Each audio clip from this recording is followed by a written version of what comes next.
부산시장 성추행 사건이라든지 평화 문제가 본의 아니게 크게 강조가 되고 있습니다. 특히 제 입장에서는 지난 4.15 총선 과정에서 제주 지역 한 후보께서 평화 인권이 밥 먹여주냐는 그런 예측을 불허하는, 그리고 평소에 자신이 감지하고 인식하고 있었을지 모르는 그런 한마디 때문에 전국적 이슈가 돼 있는데, 오늘 제가 이 방송에서는 그분을 비아냥거리기보다는 평화와 인권이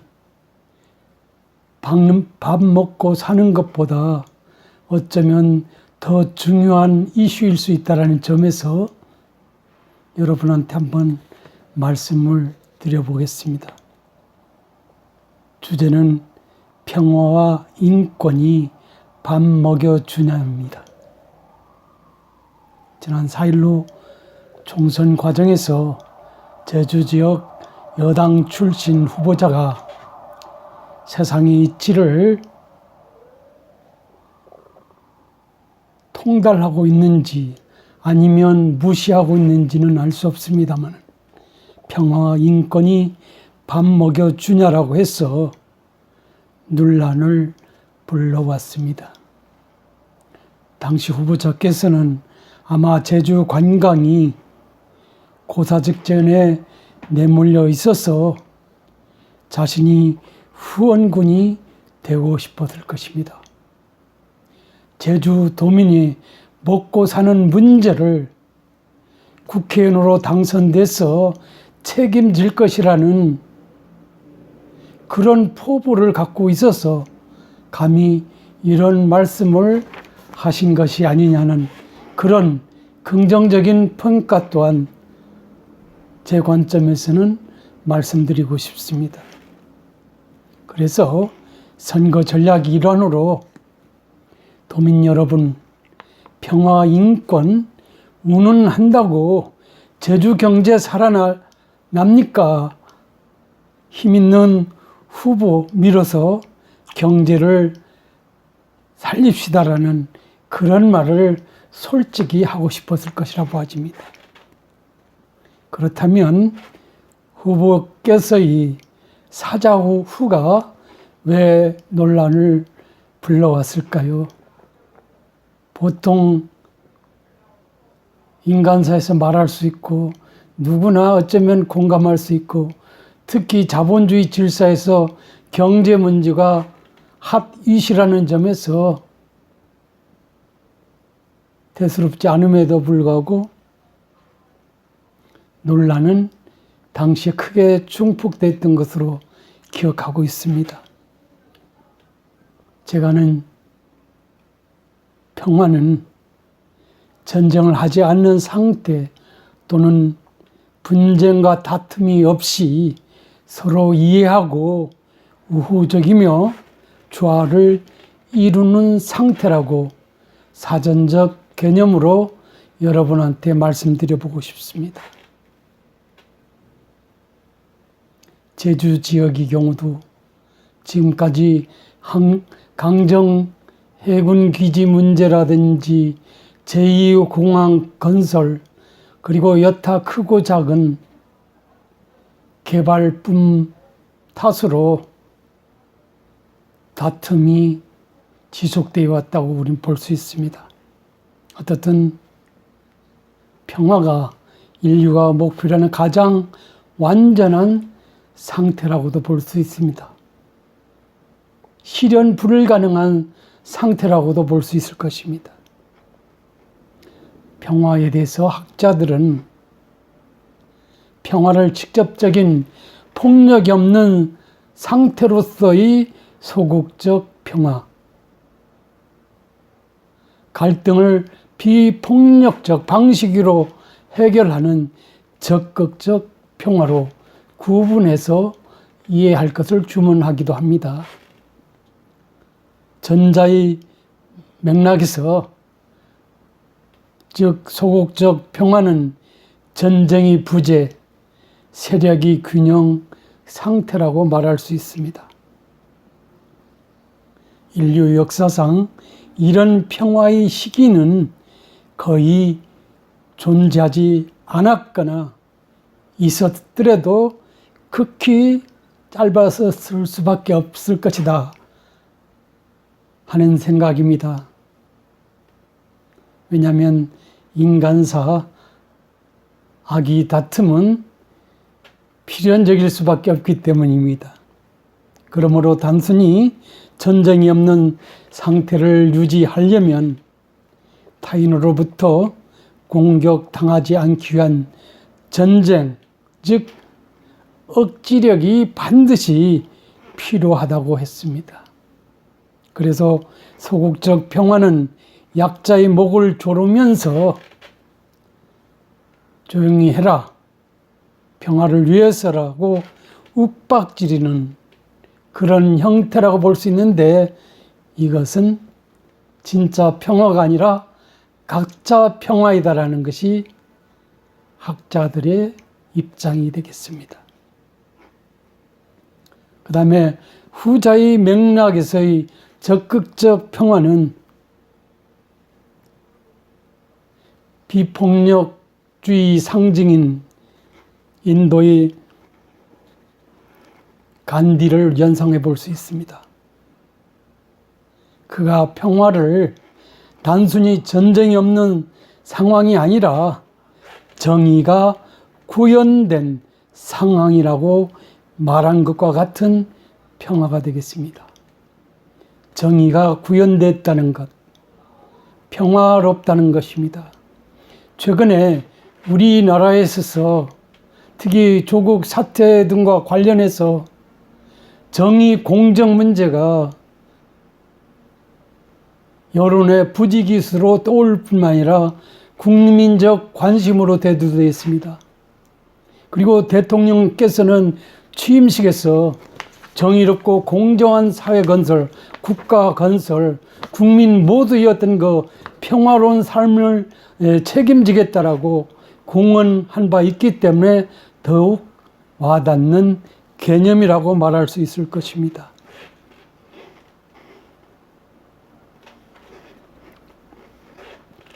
마르틴 루터 킹 목사의 경우도 진정한 평화는 단지 긴장이 없는 상태만을 의미하지 않는다.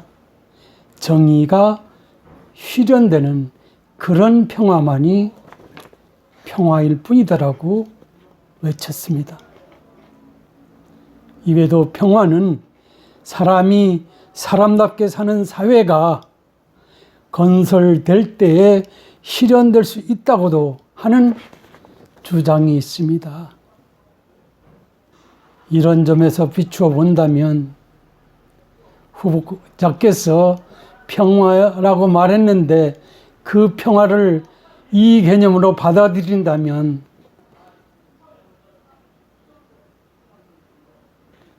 도민들 입장에서는 용서할 수 없겠죠.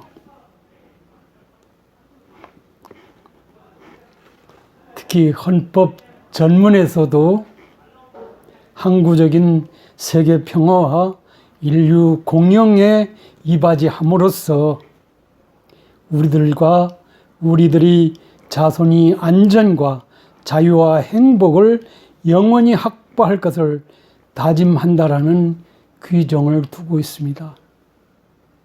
평화는 이만큼 중요합니다. 간단치 않았습니다. 그 다음에 두 번째로 인권에 관한 문제가 되겠습니다. 인권은 사람이면 누구나 당연히 가지는 기본적 권리라고 학교에서 그렇게 배우고 있습니다. 그리고 인권은 누구도 함부로 타인의 인권을 빼앗을 수도 있는 것 아니다. 인권은 누구나 태어나면서부터 자연스럽게 주어지고 그리고 주어지기 때문에 누릴 수 있는 타고난 권리라고 보고 있습니다. 이것을 유식하게 천부인권이라는 용어로 법과대학에서 배우고 있습니다. 그래서 인권은 이처럼 누구로부터도 존중되어야 하기에 누구든 피부색, 남녀 성별, 신체적 특징에 따라서 부당하게 대우받거나 차별받아서는 안 된다는 것입니다. 대통령도 국회의원도 도지사도 누구도 차별해서는 안 될 것입니다. 예컨대 피부색에 따른 인종차별, 여성차별, 장애인차별, 탈북자에 대한 편견과 차별은 인권적 문제를 야기시킨다고 보는 것이 대체적인 시각입니다. 누구든지 마땅히 인권을 보장받아야 하기 때문에 이러한 사회적 약자들이 인권을 보호하기 위한 제도와 법이 당연히 마련되고 그리고 이들을 편에서 제도와 법이 만들어져서 집행될 필요도 있는 것입니다.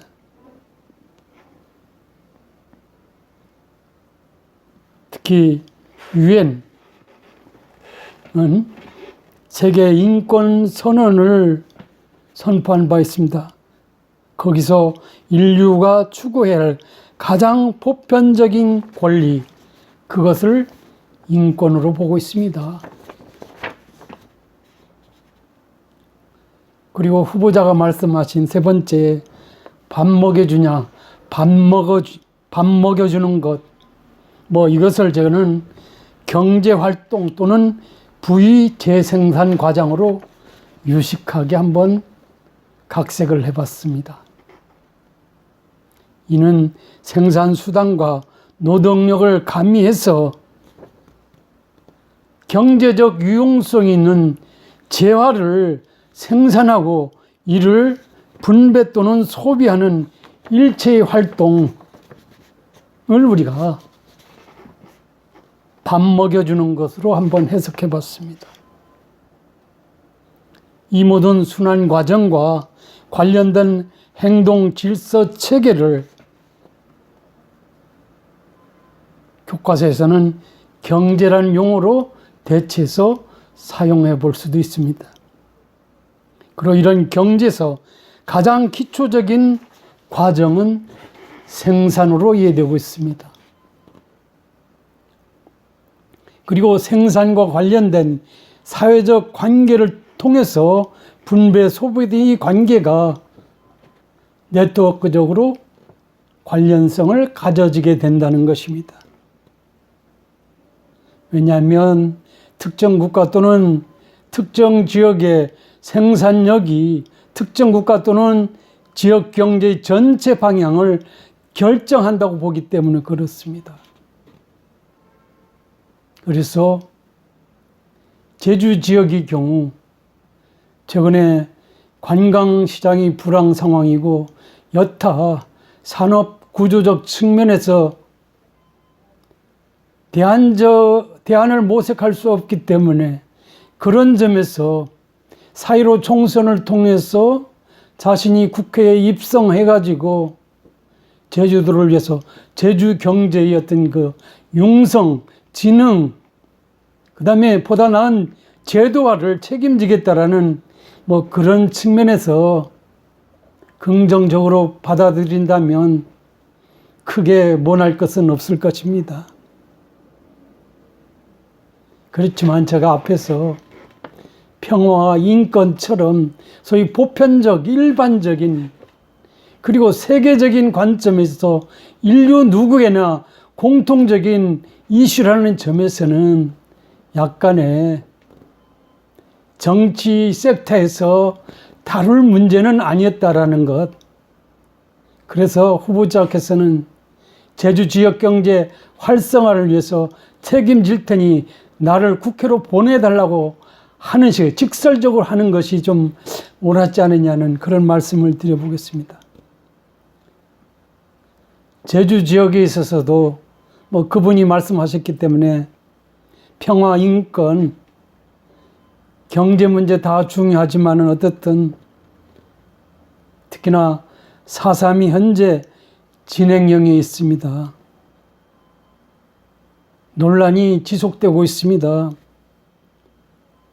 도민사회가 두 개로 쪼개져서 이에 대해서 이러쿵저러쿵 하는 이슈 선점 논란이 계속 반복되고 있습니다. 그런 점에서 제주 지역에서 평화 문제를 함부로 이야기하는 것도 옳지 않다고 봐집니다. 물론 경제 문제가 중요하게 이슈화될 것이라는 전제를 하면서도 평화 문제를 함부로 해서는 안 되지 않느냐는 것, 어떤 측면에서는 넌센스일 수도 있을 것이다 하는 점입니다. 게다가 상식 수준에서 인본주의를 떠올려 보더라도 평화와 인권이 경제보다 당연히 우선한다는 것이 상식을 가진 국민, 사람들이 대체적 시각으로 받아들여진다고 말할 수 있을 것입니다. 그래서 저는 어떤 선거 전략 차원에서 좀 진중함이 있었으면 이런 논란은 좀 없었을 것이 아니냐는 그런 생각을 해봅니다. 그런데 최근 아이러니하게도 현 정권 하에서 평화로서의 정의 공정이 무너져 내리는 듯한 여러 사건들이 불행하게도 연이어지는 듯하고, 더욱이 제주에 있어서는 평화의 문제로서 봐야 할 4.3 문제가 전혀 아물지 않은 상황에서 도민들이 서로 옥신각신하고 있는 상황을 연상해 본다면 평화가 밥 먹여주냐고 자신있게 발설을 했다는 점, 그런 것은 좀 바람직하지 않았지 않느냐는 그런 말씀을 드릴 수 있을 것 같습니다.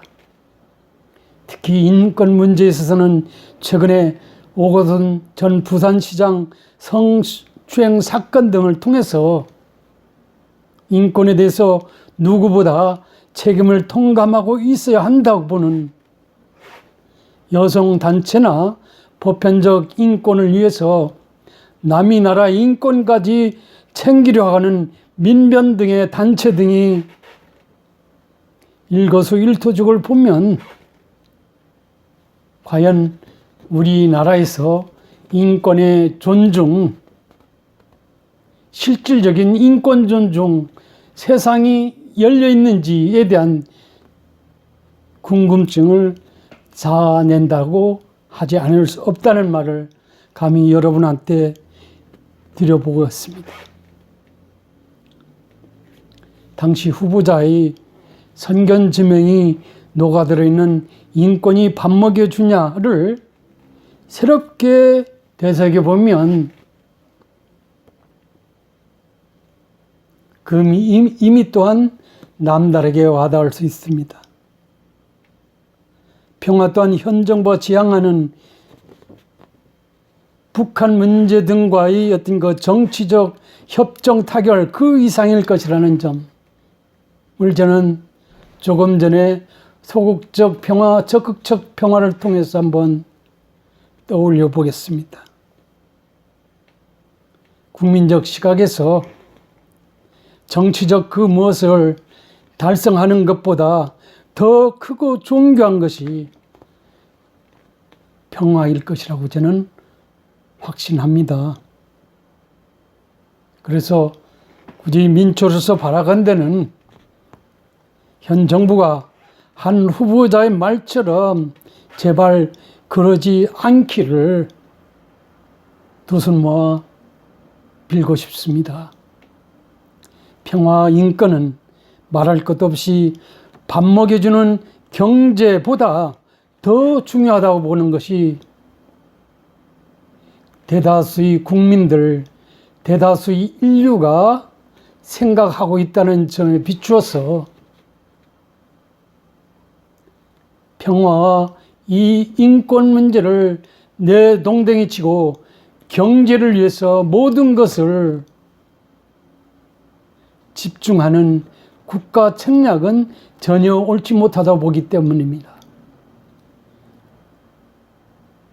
일반적으로는 추상적인 그리고 관념적인 용어로서의 평화, 인권일자라도 그것이 구체적인 어떤 사례에 있어서 구체화되는 경우 밥 먹여주는 것보다 더 중요한 그런 의미로 우리 마음속에 와 닿을 수 있다는 점을 정부나 국회나 도지사나 도의원 등 모든 권력자들께서 한번 생각해 봐줬으면 좋겠습니다. 경제만이 대한민국 국민을 즐겁게 하지 않는다는 점을 항상 명심해 봤으면 좋겠습니다. 감사합니다.